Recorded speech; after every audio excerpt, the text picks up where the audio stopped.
Boa noite a todos mais uma vez.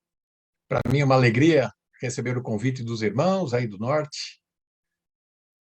Agradeço a consideração e a paciência em ouvir esse brasileiro com esse sotaque todo diferente. Então, vocês já vão exercer um pouco do fruto do Espírito, que é a paciência, em ter que me suportar por alguns minutos. Espero não demorar muito nessa pequena meditação. Eu queria apenas dividir um texto que está em Efésios, no capítulo 5, na parte final do capítulo 5, vamos começar desde o verso 15, do 15 ao 21, de Efésios, capítulo 5. Portanto, vede prudentemente como andais, não como nécios, mas como sábios, remindo o tempo por quantos dias são maus. Por isso, não sejais insensatos, mas entendei qual seja a vontade do Senhor. E não vos embriagueis com vinho em que há dissolução, mas enchei-vos do Espírito, falando entre vós em salmos, hinos, cânticos espirituais, cantando, salmodiando ao Senhor nos vossos corações, dando sempre graças por tudo a nosso Deus e Pai, em nome de nosso Senhor Jesus Cristo, sujeitando-vos uns aos outros no temor de Deus. Quando nós lemos essa passagem, logo vem à tona alguma pergunta na nossa reflexão sobre a nossa vida, que a nossa vida é tão oscilante, altos e baixos. Por que eu não estou crescendo como eu deveria crescer espiritualmente? E por que minha vida é assim? Eu não sei direito como agradar a Deus, pois eu estou tão preocupado com tantas coisas do dia a dia. E aí eu venho com esse texto de Efésios 5, verso 18, principalmente, quando Paulo está falando da vida prática, do nosso dia a dia, como crentes, cristãos, gente temente a Deus, como é que eu posso me encher do Espírito Santo? Mas que história é essa? Agora eu preciso me encher do Espírito Santo? Como assim? Não é? Encher do Espírito Santo, como o texto mostrou para nós agora, nessa leitura rápida, nós podemos destacar algumas evidências da ação do enchimento do Espírito Santo na vida do crente, na vida de cada cristão. Nós temos nesse texto, verso 18 até o 21, as evidências é a alegria do Pai. Depois nós temos a gratidão a Deus Pai. E, por fim, a sujeição, ou submetendo-se uns aos outros. E essa sujeição, ou essa submissão uns aos outros, obviamente, está mais tratando sobre aceitar de boa mente, de boa vontade, conselhos, orientações de um com o outro, entre os irmãos. São estas evidências. E aí a gente é pego pela palavra de Deus. Será que eu tenho me alegrado com o Senhor? Será que eu tenho sido grato por tudo o que me acontece na vida? E, por fim, será que eu tenho me sujeitado, ouvido, escutado bons conselhos dos irmãos, ou mesmo do sermão de domingo?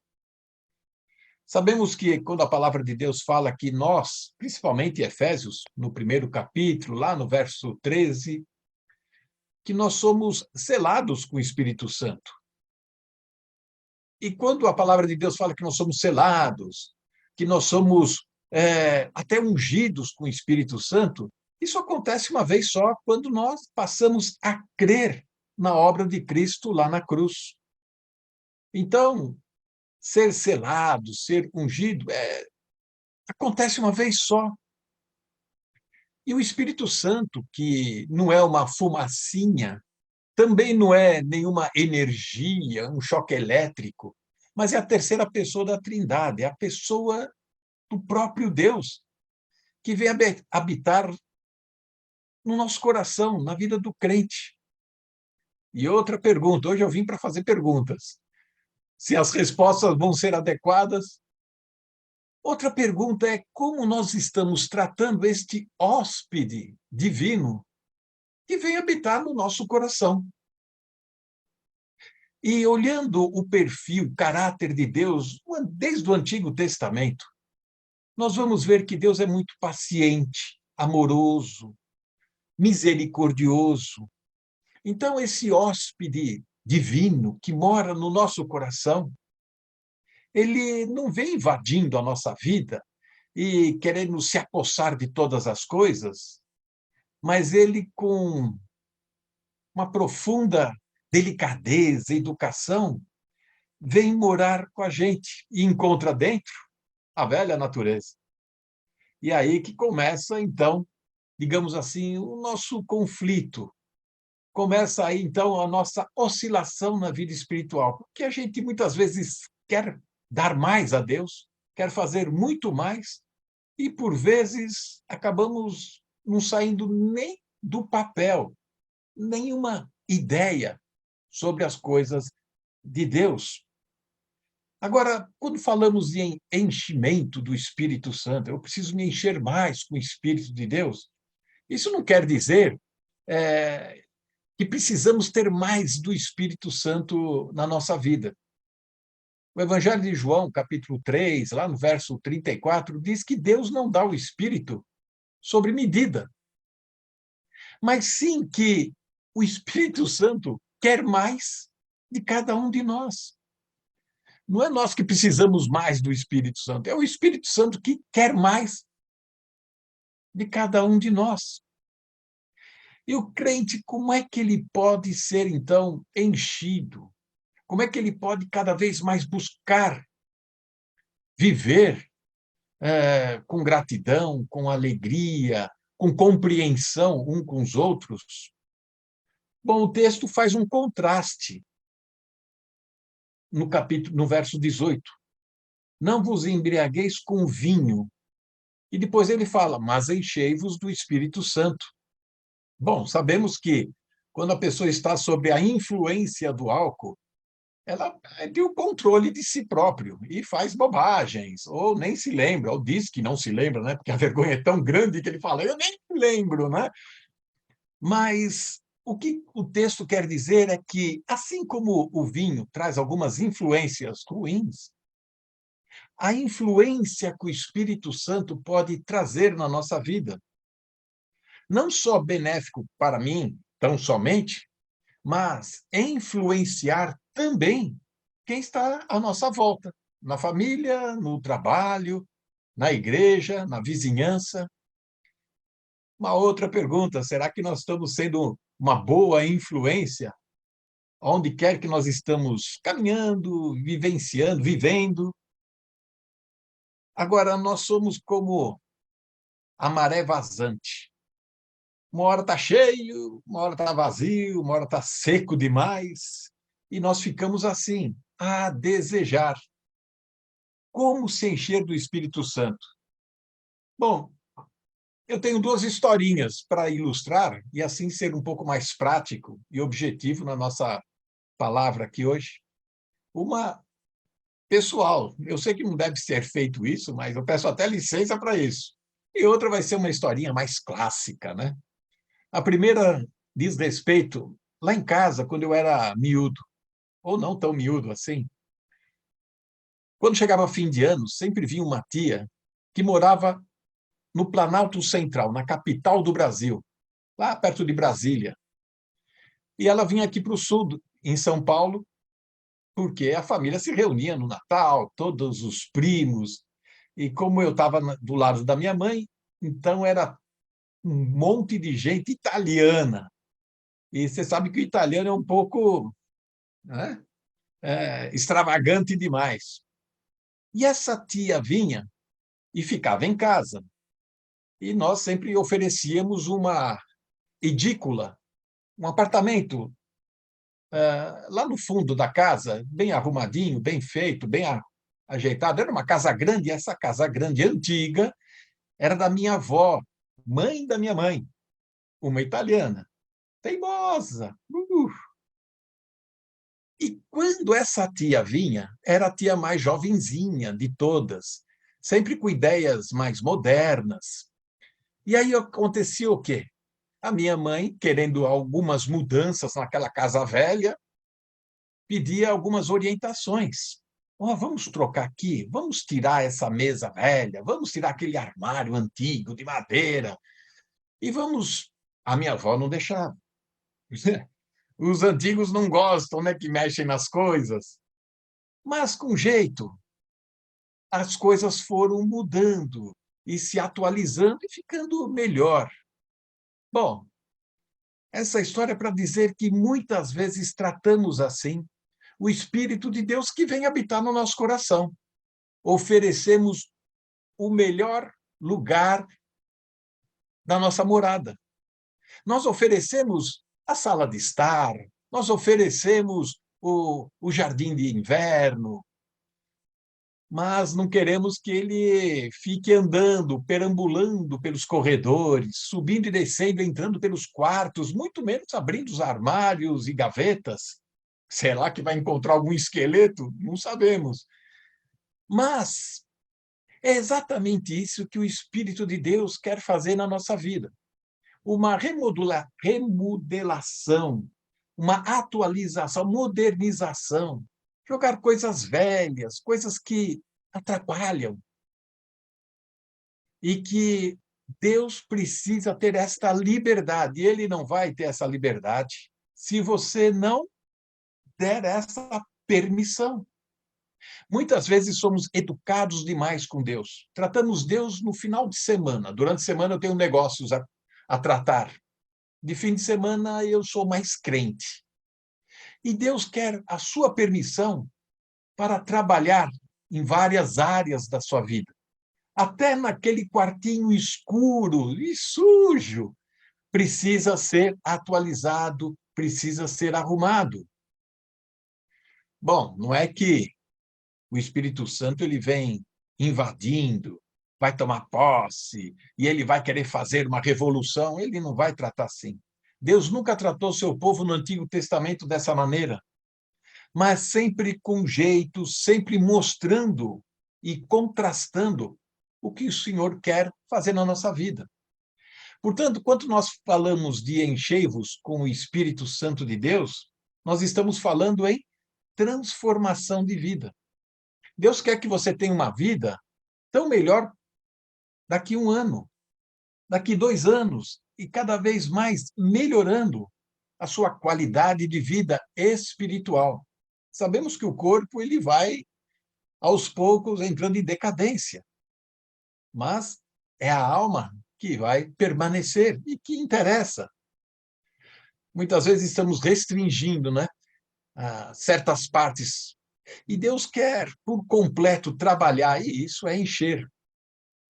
Para termos uma noção melhor do que vem a ser esse enchimento com o Espírito Santo e saber aonde vai, onde vamos parar com isso, será que tem medida exata? Nós precisamos olhar, contrastar com quem já esteve pleno e cheio do Espírito Santo. Assim nós vamos poder esticar a régua e medir sobre a nossa condição espiritual. E olhando rapidamente as Escrituras, nós vamos encontrar algumas passagens que mostram pessoas, assim como eu, você, que foram cheias do Espírito Santo. E o que aconteceu com estas pessoas? Nós precisamos entrar no livro de Atos, nos primeiros capítulos, principalmente capítulo 2. Podemos destacar algumas coisas. E depois nós vamos ver alguns versículos no início de Atos, que está tratando, de fato, do Evangelho do Reino. E quando o Senhor subiu aos céus, depois de ressuscitado, reuniu os discípulos em Jerusalém, e no primeiro capítulo, no verso 4 de Atos, o Senhor Jesus disse: ficai em Jerusalém, até que do alto sejais revestidos do poder de Deus. E eles foram obedientes, ficaram lá no cenáculo, em Jerusalém. E no capítulo 2 de Atos, nós vamos ver a primeira vez que um grupo de pessoas ficaram cheios, plenos do Espírito Santo. É o que o apóstolo Paulo pede para as igrejas: enchei-vos. Diferente do Evangelho do Reino. No Evangelho do Reino, eles receberam já um enchimento pleno e completo. Mas depois aquilo foi diminuindo, foi vazando quase que, né? Podemos dizer assim. Vamos ler os primeiros 4 versículos de Atos, capítulo 2.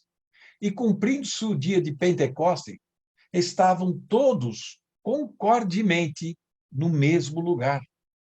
E de repente veio do céu um som como de um vento veemente, impetuoso, e encheu toda a casa em que estavam assentados. E foram vistas por eles línguas repartidas como que de fogo, as quais pousaram sobre cada um deles, e todos foram cheios do Espírito Santo. Muitos acham que eu preciso me encher do Espírito Santo para falar em línguas, para ter dons de maravilhas. Mas este acontecimento em Atos 2, que trata do Evangelho do Reino, está falando que Jesus que está abençoando estes crentes com o batismo com o Espírito Santo. Então, primeira carta de Paulo aos Coríntios, capítulo 1, verso 22, diz que sinais e prodígios aconteciam e acontecem para o povo judeu, para o povo de Israel, enquanto que os gregos, os gentios, pedem sabedoria. Em outras palavras, pedem explicações. Nós hoje somos batizados pelo Espírito Santo no corpo de Cristo. A igreja, 1 Coríntios 2, 12, verso 13, diz isso. Essa passagem que lemos em Atos capítulo 2 mostra que uma pessoa plena, cheia do Espírito Santo, é dedicada e interessada nas coisas do Senhor. Ela está atenta às palavras do Senhor.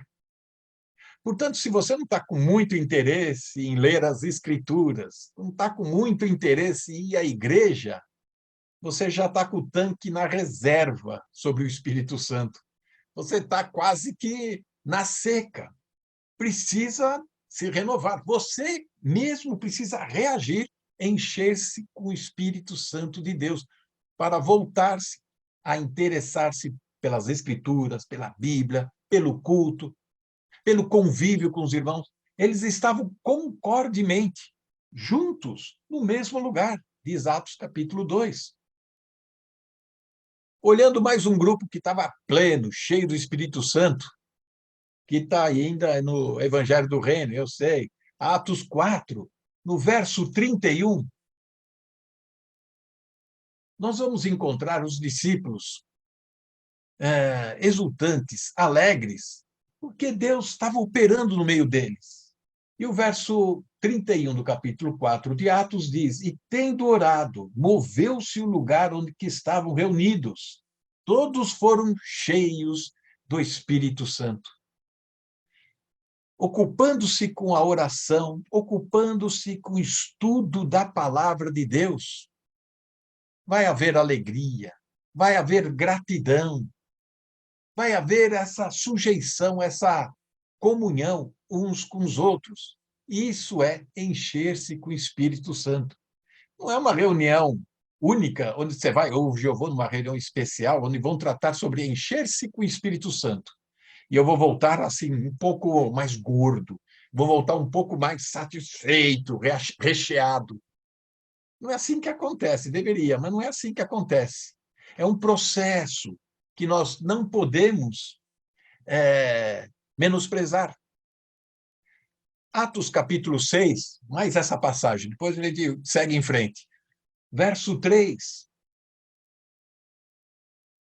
Escolhei, pois, irmãos, dentre vós, homens de boa reputação, cheios do Espírito Santo e da sabedoria, aos quais constituímos sobre esta necessidade. Quando a igreja do reino precisava se organizar melhor, indicando diáconos.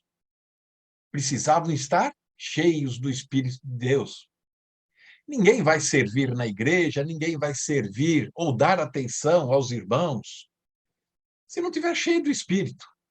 Se não estiver estudando a palavra, interessado das coisas de Deus, apaixonado pelas coisas de Deus.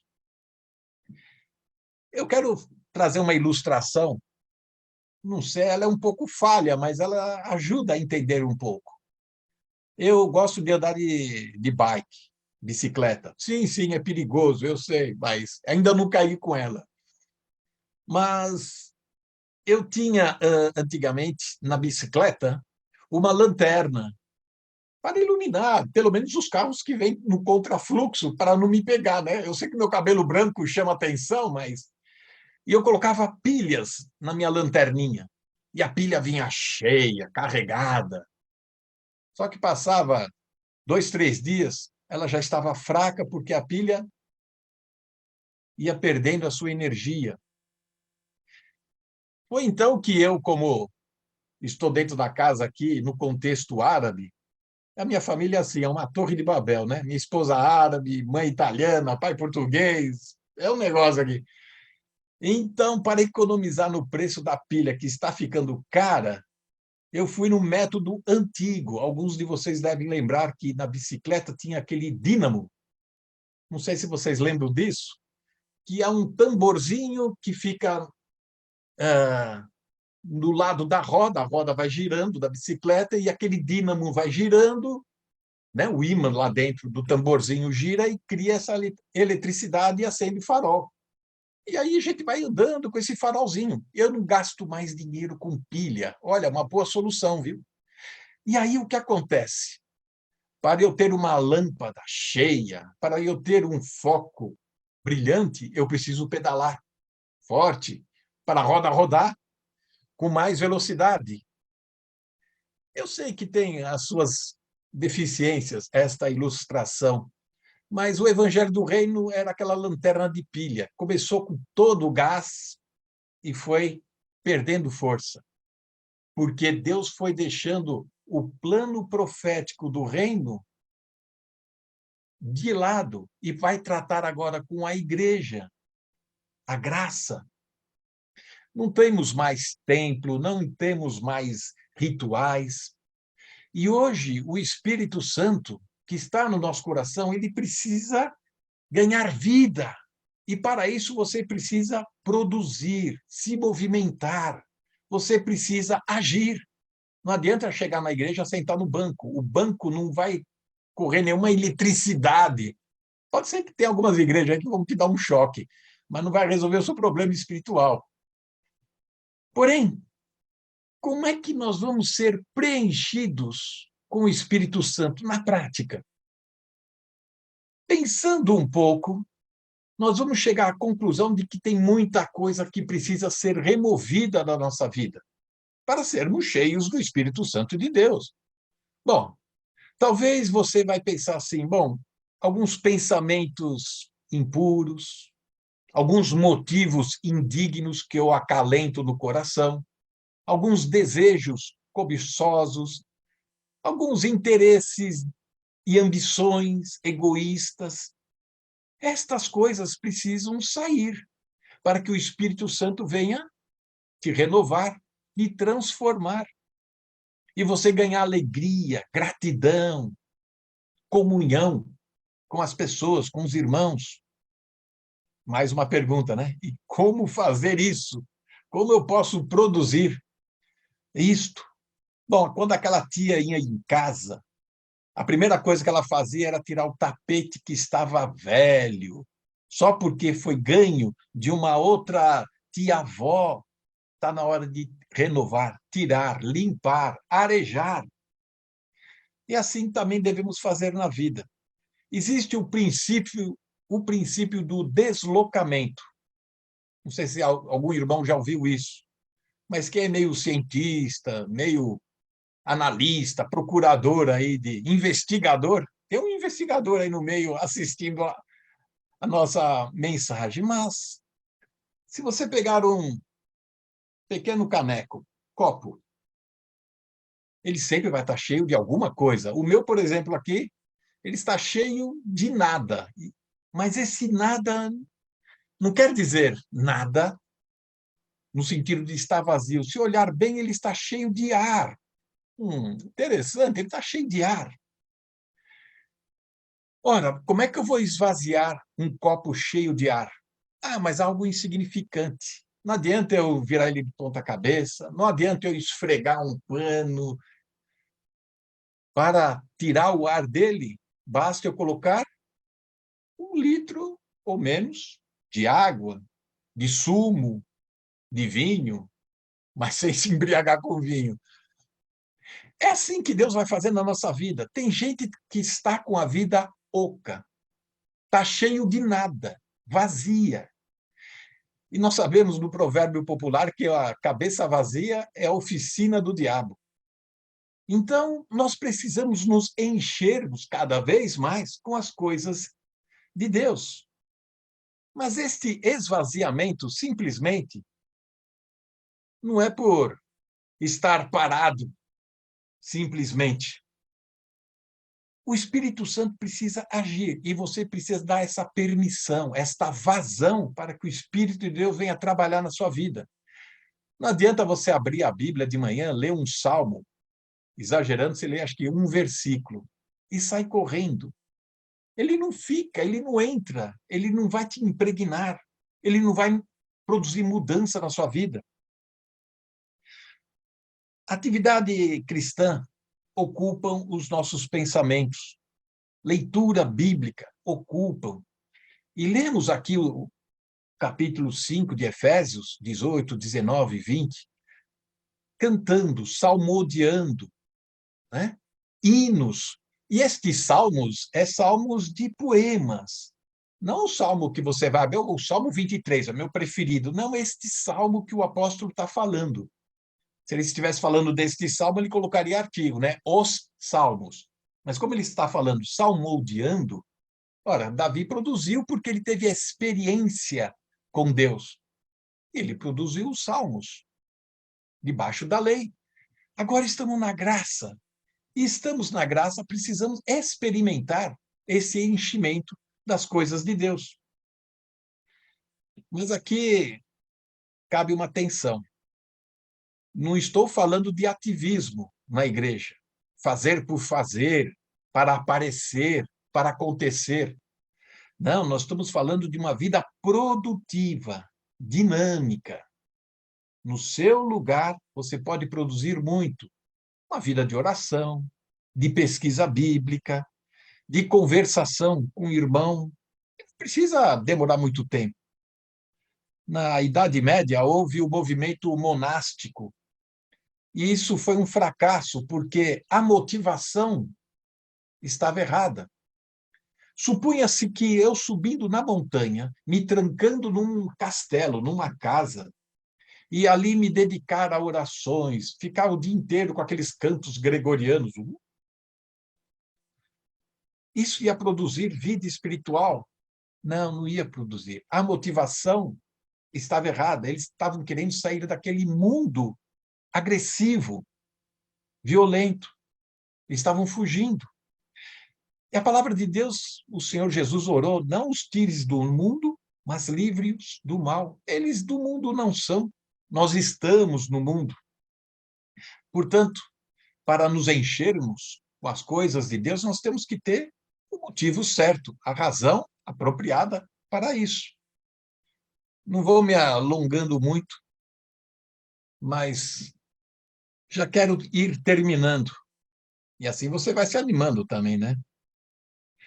Saiba que a nossa vontade é a principal culpada de impedir esta entrega ou esta permissão do Espírito de Deus na nossa vida.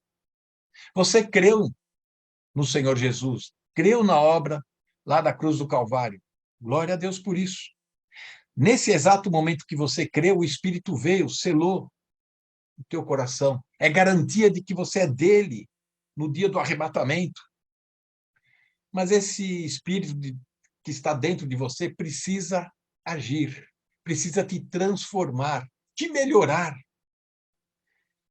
Para terminar, então, vem a historinha clássica, talvez muitos conheçam.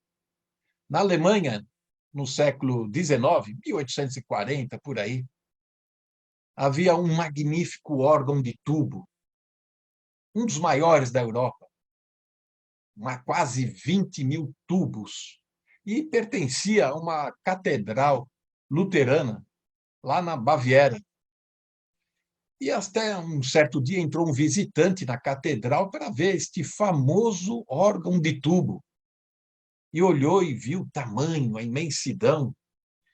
E este visitante, olhando, ficou com vontade de tocar umas notas. Aí o zelador chegou perto e falou: por favor, não chegue perto, né? Não, mas eu gostaria de tocar, ouvir o som desse instrumento magnífico, famoso, de renome.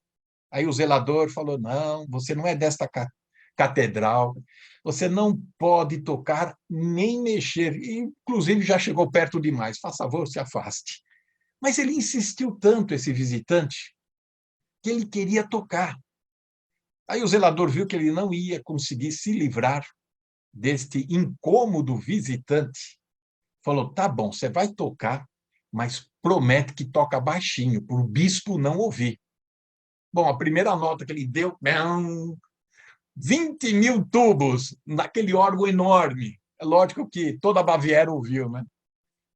E saiu um som harmonioso, um som estrondoso, bonito. Aquele zelador ficou atônito. Ele parou imóvel, admirando, enquanto ele ouvia aquele maravilhoso som reverberando por toda a catedral e, quiçá, por toda a Baviera também, né? Ele ficou assim, admirado, boquiaberto.